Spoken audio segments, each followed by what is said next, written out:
does this so far come closer? If you're new here, my name is Lerato Mofokeng and welcome to my channel.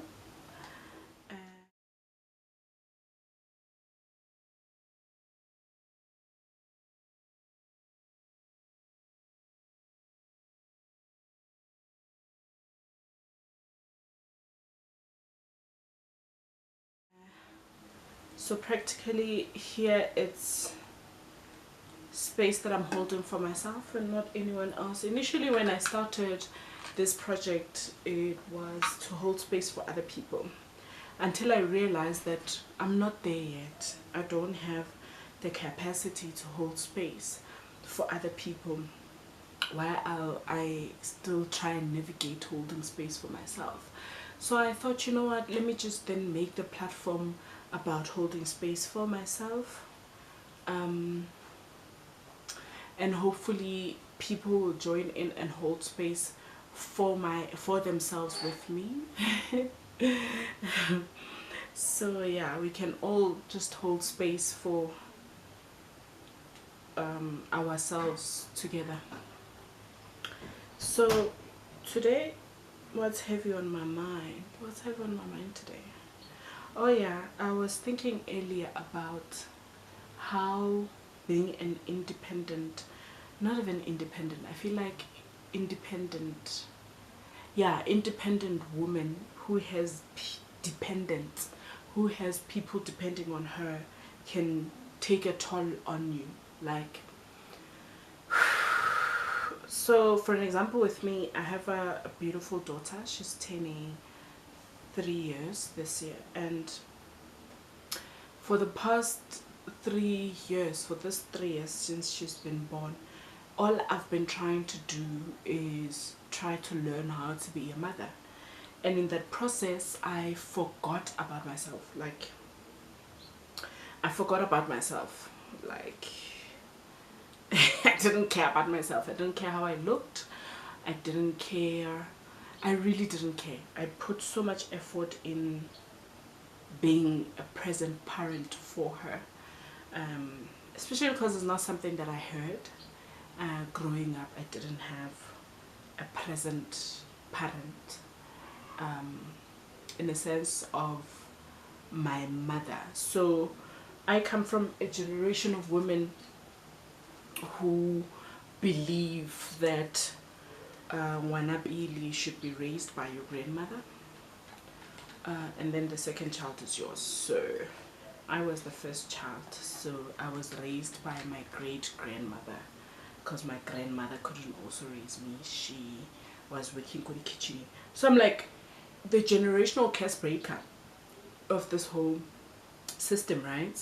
So it was so important for me to learn how to be a mother. Like, it was so important to me, and unfortunately I couldn't do it while holding space for myself. And because I didn't have much support, I feel like some people felt like I'm trying to be better than them by raising my own child, and so they pulled back from actively being my support system. And so I had to really navigate it by myself. The father of my child just really wanted to use my baby as a trap, so that he continuously stays in my life, regardless of the kind of person he is and the work that he's doing on himself. So I caught on very early, and he literally wasn't part of us because he couldn't get his way with me. So I literally had to do it by myself. Oh, sorry about that. But yeah, so I forgot about me. Oh, it's washed. I forgot about me, and it's only now that I'm learning to be a mother, since I think I'm finding my way. And you know, it's as they grow, it gets easier. I think so far it's been getting easier. It's been getting easier. So now it's only now that I'm remembering that, oh damn, I exist too. Like, oh damn, there's also me, you know, and there isn't another person who will take care of me beside me, you know, and it's my responsibility to take care of myself. And you know, the thing about this is that you can only show up for your child the way you show up for yourself. Like, the way you are able to show up for yourself is this, it's how you'll show up for your child, right? I don't know if I'm making sense. So in this 3 years when I was trying to navigate parenthood, there's certain things, there's certain ways in which I couldn't show up for my daughter that I'm definitely able to show up for her now.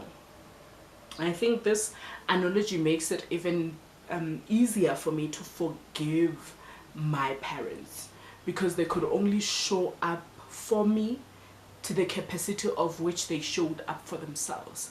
So there's a time when I didn't stay with my child for 2 months, 3 months, and she would visit me on weekends, and every time she left I had anxiety. I couldn't sleep. I just couldn't sleep, because I knew I was supposed to stay with my child. And not that I didn't trust the people that were staying with her, I did.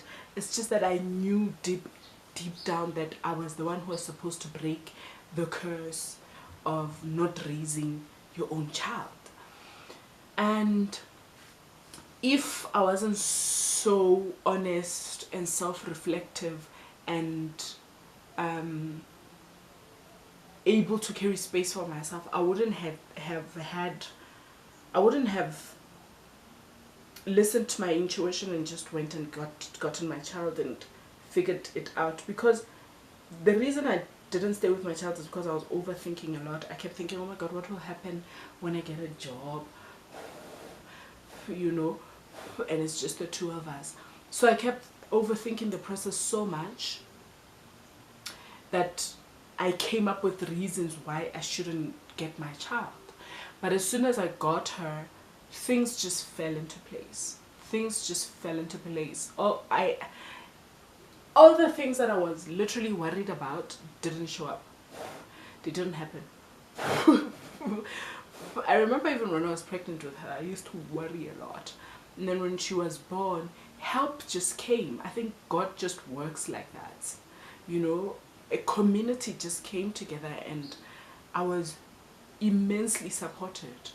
And I could never take for granted the support I had, because I even had support from strangers, from people that I didn't know personally, but they assisted me with my child. And I'll always be grateful. I've never told them this, but I'll always be grateful for them carrying me in that space, you know. And I'm grateful that I'm here now. Like, I'm able to hold space for myself and hold space for my child. I'm not where I want to be yet, but for me, like I said on the other video, that this is just learning. We are all just here to learn every day and to navigate life much easier because of the lessons that we learned previously. So yeah, that's what's on my mind. That's what's weighing heavy on my mind today. Yeah, thank you for showing up. I hope you are able to hold space for yourself as well. And welcome to the Lerato Mofokeng podcast. Love you.